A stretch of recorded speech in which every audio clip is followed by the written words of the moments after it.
Ready?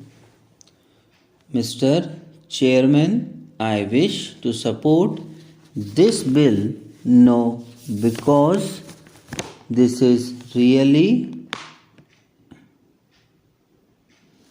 a measure which will improve the conditions under which these institutions have come into existence in our country, but because I feel even a small thing like this, which will regulate the running of these homes, might do some temporary good. If we examine the reasons why these homes have come into existence, we will find that it is really a reflecting on the social backwardness, because women are no educated, because women do not have the right to own property. Naturally, they are deserted, neglected, and are driven to the necessity of going into these homes run by the men in our society. These people run these homes under the guise of public charity, but these homes have really become centers of immoral traffic in our cities.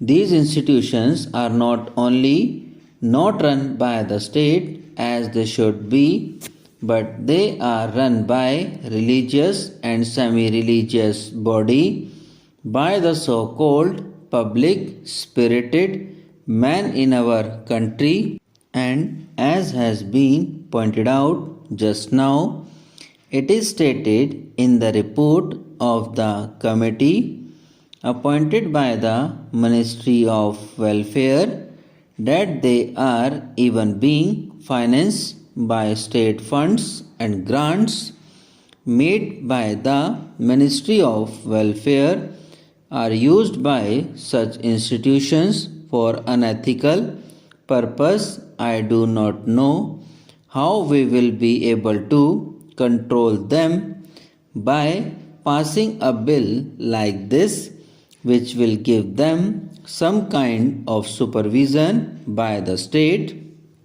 Sir, I was personally connected with an institution in Uttar Pradesh, and it was an institution which was run under the name of Mahila Ashram, and the entire committee in control of that Mahila Ashram consisted of some of the lawyers and doctors of the capital of Uttar Pradesh.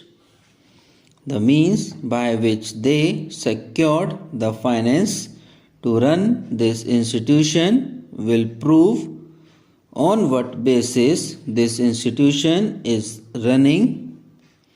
For every month that an inmate spends in that home, the prospective husband will have to pay at the rate of so many rupees per month. The only idea of this institution is to get the inmates married, and once they are married, they do not keep a record of the marriage. They do not keep any record of what happens to the inmates after marriage. Everybody knows that they are taken to other provinces by the operating gangs. Sir, one of the institutions quoted in that report is worth mentioning here. The committee went to Gaya in Bihar, and they found that these women were practically locked up as if they were prisoners in that house, and then they were asked as to how many of them would like to stay there. 12 out of the 16 ran out of the house. This is typical not of a few but of the majority of the houses run under the name of women's homes or under the grand name of Mahila Ashrams. Only the other day in the Times of India we read about a children's home run in Delhi with the financial aid of the Ministry of Welfare just to give a grant to an institution because it bears the names of women and children even when it is supervised by a visiting committee or visiting man does not really mean that we are solving the problem. Money can be wasted. In fact, in our country, lakhs and lakhs of rupees are wasted by giving indiscriminate grants to institutions which are either run by semi-religious or semi-social welfare bodies, and I think the government, if not private members, should bring forward a bill which would be for the abolition or total suppression of these homes. The only way to suppress the mishandling of this problem is to suppress the homes. Another thing I want to point out is that these homes flourish in a large way in those areas where social customs have militated against women. We don't find these homes flourishing with such popularity or in such large numbers in other parts of India, say in Maharashtra or Madhya Pradesh or in the south, where have a good deal of freedom and educational opportunities, where social customs don't militate against the status of women.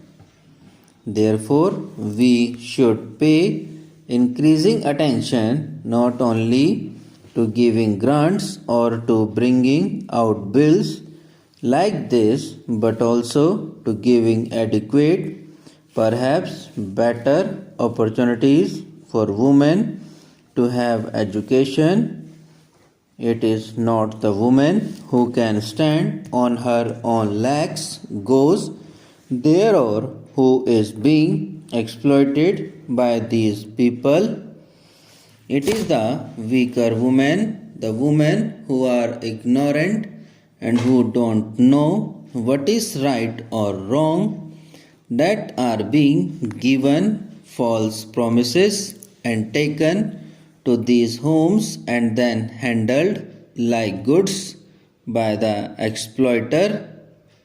Therefore, I support this motion because there is nothing else to do, and I hope that the rule making powers will be exercised in such a way that the control of the government on these institutions might be tightened. Subscribe now and press the bell icon. Never miss an update.